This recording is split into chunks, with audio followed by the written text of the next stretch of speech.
आप सभी को राधे राधे, जय श्री कृष्णा। आज की यह लीला कथा रायपुर से देविका जी ने हमारे साथ शेयर की है। देविका जी की शादी को 10 वर्ष हो चुके थे। उनके पति की अक्सर तबीयत खराब रहती थी। इस वजह से घर की जिम्मेदारियां, बच्चों की जिम्मेदारियां सब कुछ देविका जी के ऊपर ही थी। लेकिन कुछ समय पहले उनके जीवन में बहुत ही कठिन परिस्थितियां आई। देविका जी कहती है कि मेरे हस्बैंड की एक छोटी सी कपड़े की दुकान थी। अब उस दुकान को मैं ही संभालती थी और उसी से हमारा घर चलता था। लेकिन अचानक से किसी ने हमारी दुकान में आग लगा दी, जिससे उसमें जितना भी जो माल था वो सारा जल गया। हम बिल्कुल रोड पर आ गए। घर की परिस्थिति बहुत ज्यादा खराब हो गई। किसी भी रिश्तेदार ने हमारी सहायता नहीं की। यहाँ तक कि मेरे देवर ने और मेरी देवरानी ने भी हाथ खड़े कर दिए। जिसके सामने भी हम सहायता के लिए अपनी झोली फैलाते थे, उनसे मदद की भीख मांगते थे, वो सब इनकार कर देते थे। उन्हें लग रहा था कि मेरे हस्बैंड इतने ज्यादा बीमार है और ऊपर से हमारी दुकान में आग भी लग चुकी है।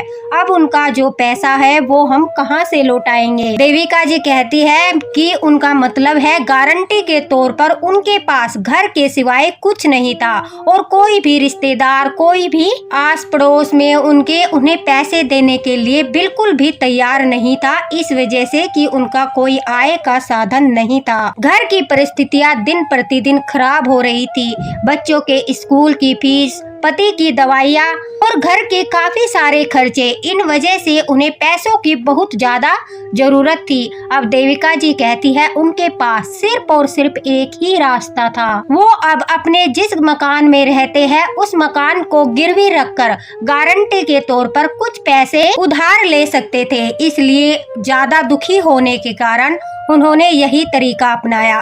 देविका जी ने अपना मकान गिरवी रख दिया और मकान के बदले कुछ पैसे लेकर फिर से अपना कारोबार शुरू करने की कोशिश की, अपने घर को चलाने की कोशिश की, अपने घर की जिम्मेदारी निभाने की कोशिश की। लेकिन दोबारा से अपने कारोबार को खड़ा करना इतना आसान नहीं होता। वह कहती है कि मन में घबराहट थी कि अगर हमारा कारोबार नहीं चला, हमारी दुकान नहीं चली तो हम कर्जा कैसे लौटाएंगे और जो हमने अपना घर गिरवी रखा है वो भी हमारे हाथ से निकल जाएगा। हम बिल्कुल रोड पर आ जाएंगे, एक तरह से कंगाल हो जाएंगे, हमारे सिर के ऊपर छत भी नहीं रहेगी। इन सब चिंताओं के कारण रात भर देविका जी को नींद भी नहीं आती थी। देविका जी बहुत ही धार्मिक प्रवृत्ति की और पूजा पाठ करने वाली महिला है। वो अपने घर में पूजा पाठ करती है, लेकिन उन्हें लड्डू गोपाल के बारे में नहीं पता था। लड्डू गोपाल की सेवा के बारे में भी वो बिल्कुल अनजान थी। वह कहती है कि एक दिन अचानक उनकी दुकान पर एक कस्टमर आई। उनके हाथ में बाल गोपाल थे और उनका रूप इतना सुंदर था कि मैं एकटक लड्डू गोपाल को देखती रही। फिर मैंने उनसे लड्डू गोपाल के बारे में पूछा। उन्होंने मुझे बताया कि ये ठाकुर जी का बाल स्वरूप है, लड्डू गोपाल है। जिस घर में लड्डू गोपाल होते है वो घर उनका हो जाता है। और जब हम नित्य नियम से लड्डू गोपाल की सेवा करने लगते हैं तो हमारे जीवन की सारी परेशानियां दूर हो जाती है, हमारी सारी उलझने एक के बाद एक सुलझने लगती है।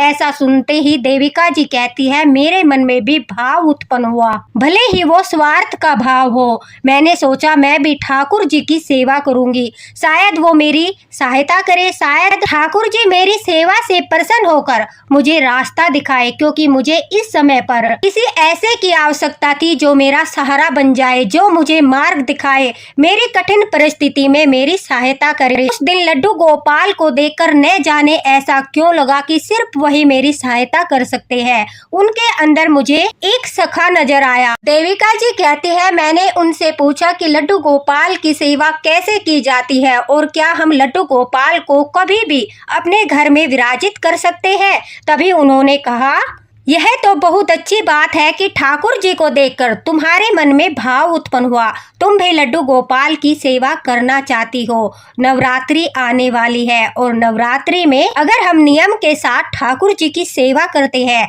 तो हमें नवरात्रि का 1000 गुना फल प्राप्त होता है। घर में अगर ठाकुर जी विराजमान है और हम पूरे तरीके के साथ, पूरी विधि के साथ ठाकुर जी की भी और माता रानी की भी सेवा करते हैं तो नवरात्रों के बाद हमारा जीवन भी बदल सकता है, क्योंकि हमें नवरात्रि का बहुत गुना फल प्राप्त होता है और बहुत शुभ अवसर है। इस समय तुम लड्डू गोपाल को लाकर घर में विराजित कर सकती हो। यह सुनते ही देविका जी कहती है, मेरा मन बहुत अधिक प्रसन्न हो गया। शायद यह ठाकुर जी की इच्छा थी, लड्डू गोपाल की ही इच्छा थी कि मैं उनकी सेवा करूं। दोस्तों, जब हम भक्ति के मार्ग पर चलते हैं और जो कहते हैं कि शिव शंकर, भोलेनाथ, माता पार्वती और दुर्गा माता हमारी सेवा से प्रसन्न होते हैं, तब हमें जो है ठाकुर जी की भक्ति मिलती है, तब हमें विष्णु भगवान की भक्ति मिलती है, माता लक्ष्मी की भक्ति मिलती है। वही हुआ देविका जी के साथ। वो काफी सालों से पूजा पाठ कर रही थी, भोलेनाथ और पार्वती माता को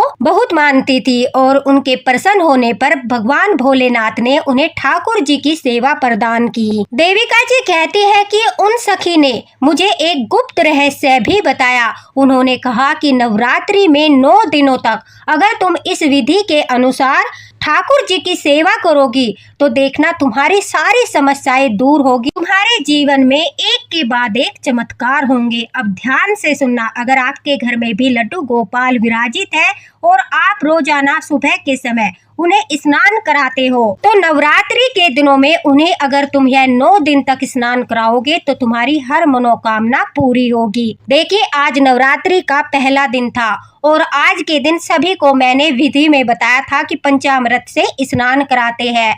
नवरात्रि के पहले दिन ठाकुर जी को पंचामृत से स्नान कराने से पापों का नाश होता है, मन और घर में शांति स्थापित होती है। नवरात्रि के दूसरे दिन में घर में अगर लड्डू गोपाल विराजित है तो उन्हें दूध से स्नान कराना चाहिए। दूध से स्नान कराने पर आयु, स्वास्थ्य और बल की प्राप्ति होती है। ठाकुर जी के स्नान जल में, स्नान के दूध में तुलसी दल अवश्य डालना चाहिए। तुलसी दल नहीं है तो तुलसी माला भी आप डाल सकते हो। नवरात्रि के तीसरे दिन दही से ठाकुर जी को स्नान कराना चाहिए। दही से स्नान कराने से अन्न धन की वृद्धि होती है, घर में स्थिरता आती है और सुख समृद्धि का वास होता है। नवरात्रि के चौथे दिन जो है घी से स्नान कराने से तेज, ओज और दीर्घायु प्राप्त होती है। यानी आपको ठाकुर जी की हल्के हाथ से घी से मालिश करनी है। थोड़ा सा देसी घी 1 चम्मच उनके सर के ऊपर डालकर उन्हें स्नान कराना है। फिर आपको साफ शुद्ध जल से ठाकुर जी को स्नान कराकर अब कपड़े से पोंछकर उन्हें पोशाक धारण करानी है। 5वें दिन नवरात्रि के शहद से स्नान कराना चाहिए। शहद से स्नान कराने से मधुर वाणी, परिवार में प्रेम और सुख और वृद्धि आती है।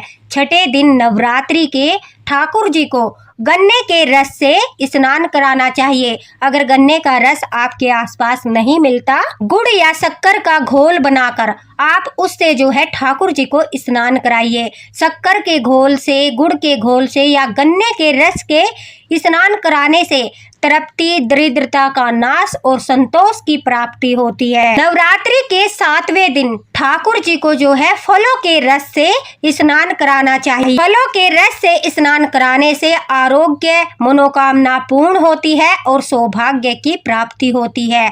नवरात्रि के 8वें दिन पंचामृत, दूध, दही, घी, शहद और शक्कर का मिश्रण सभी चीजों से जो है ठाकुर जी को स्नान कराने से सुख समृद्धि और रोगों का नाश होता है। नवरात्रि के अंतिम दिन 9वें दिन ठाकुर जी को सभी चीजों को मिलाकर, यानी दूध, दही, घी, शहद, गन्ने का रस, फलों का रस, ये सभी मिलाकर काले तिल और हल्दी की गांठ डालकर, 1 लौंग का जोड़ा और इलायची, इन सभी द्रव्यों को मिलाकर, यानी आपको 11 चीजें मिलानी है और 11 चीज से ठाकुर जी को 9वें दिन स्नान कराना है। ऐसा कराने से आपके जीवन में धन, धान्य, संतान, सौभाग्य, स्वास्थ्य, प्रेम और पापों का नाश होता है।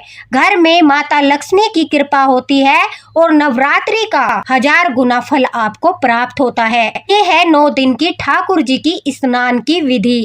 अगर आप 9 दिन इस तरह से लड्डू गोपाल को स्नान कराते हो तो आपको जो है नवरात्रि का, अगर आप व्रत भी नहीं करते, सिर्फ पहला और आखिरी नवरात्रा व्रत रखते हो, फिर भी आपको पूरा फल प्राप्त होता है। ठाकुर जी की कृपा प्राप्त होती है, माता लक्ष्मी की, दुर्गा माता की कृपा प्राप्त होती है। अगर घर में लड्डू गोपाल विराजित है तो माता रानी के साथ साथ उन्हें भी 9 दिन तक यह भोग लगाए जाते हैं। इससे उनकी और ज्यादा कृपा प्राप्त होती है। पहले दिन दूध से बने पदार्थ का भोग लगाना चाहिए। आप किसी भी समय ठाकुर जी को पहले नवरात्रे के दिन जो है मखाने की खीर, साबूदाने की खीर का भोग लगा सकते हो। इससे सुख समृद्धि और घर में शांति आती है।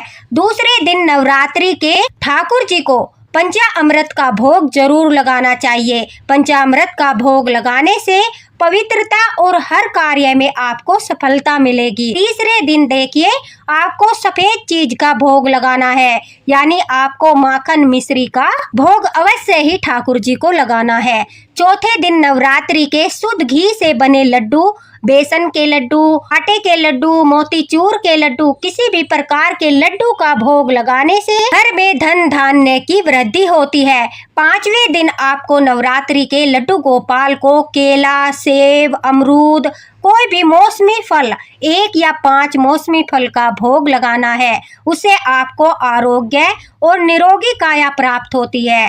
ठाकुर जी को छठे दिन नवरात्रि के फलों का भोग, मीठे फलों का भोग और शहद का भोग अवश्य लगाना चाहिए। इससे वाणी मधुर होती है और आपके रिश्तों में भी प्रेम बढ़ता है। घर से कलह कलेश दूर हो जाता है और घर में शांति का वास होता है। नवरात्रि के 7वें दिन आपको ठाकुर जी को जो है तिल के लड्डू का भोग लगाना चाहिए। तिल का भोग लगाने से सौभाग्य प्राप्त होता है और दरिद्रता का नाश होता है। तुलसी दल अवश्य ही भोग में आपको डालना है। 8वें दिन लड्डू गोपाल को जो है मालपुए का, गुलगुले का भोग लगाया जाता है। तुलसी भोग लगाना अत्यंत अनिवार्य है। 8वें दिन आपको मोक्ष और भगवान की विशेष कृपा प्राप्त होती है। अगर आप घर में अष्टमी करते हो तो फिर ठाकुर जी को हलवा, पूरी, सब्जी और खीर का भोग लगाना चाहिए। 9वें दिन नवरात्रे के दिन ठाकुर जी को खीर, पूरी, हलवा, जो कन्या पूजन के लिए आप बनाते हो, जो भी पकवान आपके घर में बनता है, उन सभी का भोग ठाकुर जी को लगाना चाहिए। ऐसा करने से सुख और परिवार की उन्नति में वृद्धि होती है। इस संतान को संतान प्राप्त होती है और ठाकुर जी की असीम कृपा प्राप्त होती है। माता रानी के साथ साथ लड्डू गोपाल का आशीर्वाद भी प्राप्त होता है। अगर आप नवरात्रि के हिसाब से ठाकुर जी को पोशाक पहनाना चाहते हो तो पहले दिन ठाकुर जी को संतरी और सफेद रंग की पोशाक पहनाई जाती है। दूसरे दिन लड्डू गोपाल को जो है नीला या गुलाबी रंग की पोशाक धारण कराई जाती है। तीसरे दिन लड्डू गोपाल को और आपको स्वयं भी ये सब रंग पहनने चाहिए। नवरात्रि में लाल और हरे रंग के वस्त्र धारण करने चाहिए। ठाकुर जी को पोशाक धारण करानी चाहिए। चौथे दिन जो है पीला और नारंगी रंग की पोशाक ठाकुर जी को धारण करानी चाहिए। 5वें दिन ठाकुर जी को सफेद या लाल रंग की पोशाक धारण करानी होती है। 6ठे दिन ठाकुर जी को हरे या भूरे रंग की पोशाक धारण कराई जाती है। 7वें दिन नीला या फिर काला, क्योंकि कालरात्रि माता का दिन होता है, आप पोशाक धारण करा सकते हो।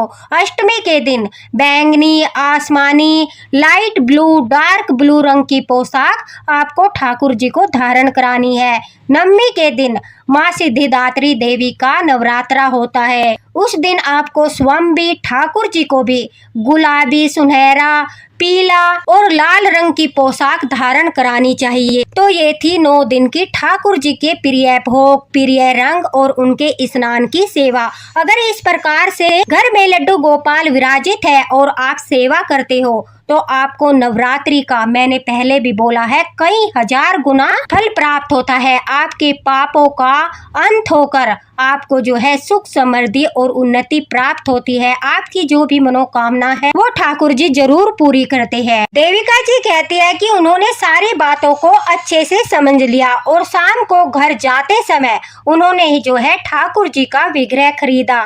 ठाकुर जी को लेकर घर गई और अगले दिन से ही नवरात्रि शुरू थी उन्होंने सुबह के समय सखी के कहे अनुसार ठाकुर जी को पंचामृत से स्नान कराकर ठाकुर जी की सेवा करना प्रारंभ कर दिया। पूरी सच्ची श्रद्धा और विश्वास के साथ अखंड दिया जलाते हुए उन्होंने पूरे नवरात्रि के दिनों में ठाकुर जी की सच्चे हृदय से सेवा की। उनके सभी प्रिय भोग लगाए, उन्हें जो है नवरात्रि के हिसाब से पोशाक धारण कराई, ठाकुर जी को रोजाना उन्हीं वस्तुओं से स्नान कराया जो उन सखी ने बताया था। अब देविका जी कहती है कि 9 दिन तक लगातार सेवा करते करते ही उन्हें फल प्राप्त होने लगा। उनकी दुकान पर कस्टमर आने लगे, उनका जो व्यवसाय था वो चलने लगा, मन में प्रसन्नता होने लगी। धीरे धीरे उन्हें लग रहा था जैसे ठाकुर जी उनका हाथ पकड़कर उनकी सहायता कर रहे हो, मझधार से उनकी नैया पार लगा रहे हो, क्योंकि इतना जल्दी इतना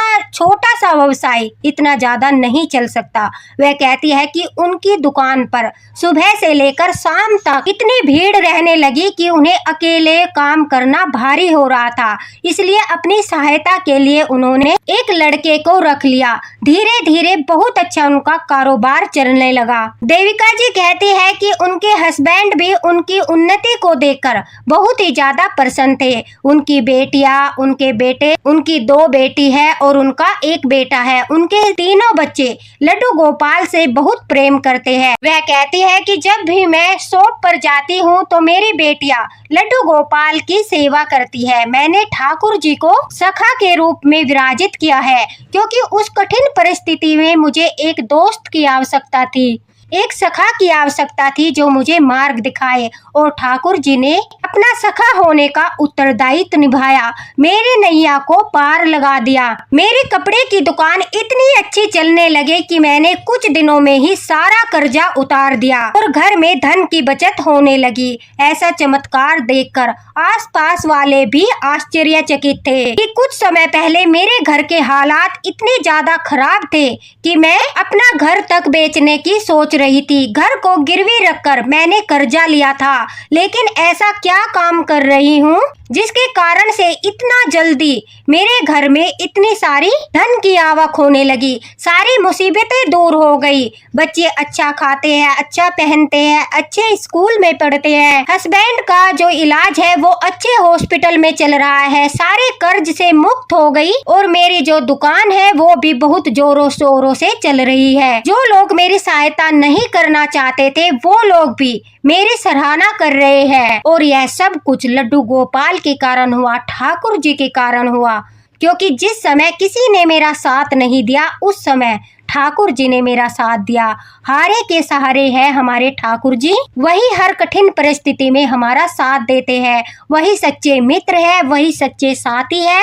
हर कोई रिश्ता हमारा साथ छोड़ सकता है, लेकिन हमारे ठाकुर जी वो हमारा साथ कभी नहीं छोड़ सकते। इसलिए ठाकुर जी का हाथ पकड़ लीजिए। जीवन में कभी भी कोई समस्या आए तो ठाकुर जी के सामने बोलिए, वो ही हमारी समस्या को दूर कर सकते हैं। देविका जी कहती है कि जो लोग मुझसे उस समय पर अपना पीछा छुड़ा रहे थे, मुझसे बात करने में भी हिचकिचाते थे कि कहीं मैं उनसे पैसे न मांगने लगूं, अब वही लोग मेरे घर पर आते हैं, मुझसे मदद मांगते हैं, लेकिन मैं कभी भी उन्हें इनकार नहीं करती, क्योंकि मुझे ठाकुर जी पर भरोसा है। और मेरे ठाकुर जी भी यही कहते हैं, अगर द्वार पर कोई सहायता मांगने के लिए आए तो उसे कभी खाली हाथ नहीं जाने देना चाहिए। जितना भी हमारे पास है, जो भी हमसे बनता है, सहायता अवश्य ही करनी चाहिए। तो देविका जी कहती है, जो भी मुझसे मदद मांगने के लिए आता है मैं उसकी सहायता अपने सामर्थ्य के अनुसार अवश्य ही करती हूँ।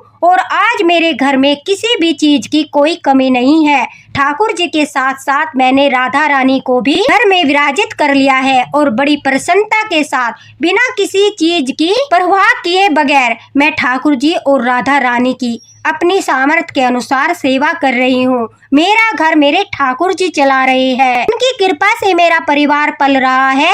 उनकी कृपा से ही मेरे जीवन में इतनी सारी खुशियाँ हैं। जिस किसी के घर में भी लड्डू गोपाल विराजित है, उन्हें ठाकुर जी पर अटूट विश्वास रखना चाहिए और विधि विधान के साथ, नियमों के साथ ही ठाकुर जी की सेवा करनी चाहिए। फल अवश्य प्राप्त होता है। ऐसा नहीं है कि हम नियम से, विधि से ठाकुर जी की सेवा करते हैं तो हमें फल प्राप्त नहीं होता। एक बार करके देखिए, प्रेम से, श्रद्धा और विश्वास के साथ। अगर आपने ठाकुर जी को अपनी सेवा से प्रसन्न कर लिया, फिर देखना ठाकुर जी के साथ साथ बरसाने वाली भी आपके घर पर धन की वर्षा करेगी, आपके जीवन के सभी दुखों को दूर कर देगी। तो दोस्तों, यह लीला कथा देविका जी ने हमारे साथ शेयर किया है। इससे बहुत बड़ा मार्गदर्शन भी नवरात्रि को लेकर हम सभी का हुआ है। अगर आपके घर में भी लड्डू गोपाल विराजित है तो इसी तरह से आप भी लड्डू गोपाल की नवरात्रि के दिनों में सेवा कीजिए। आपको भी नवरात्रि के व्रत का 1000 गुना फल प्राप्त होगा। अगर आप व्रत भी नहीं कर रहे, फिर भी ठाकुर जी की 9 दिनों तक इसी तरह सेवा करते रहिए, आपको उनका आशीर्वाद अवश्य ही प्राप्त होगा। वीडियो को ज्यादा से ज्यादा शेयर कर देना ताकि सभी लड्डू गोपाल भक्तों तक वीडियो पहुंच जाए और उन्हें भी ठाकुर जी की कृपा प्राप्त हो।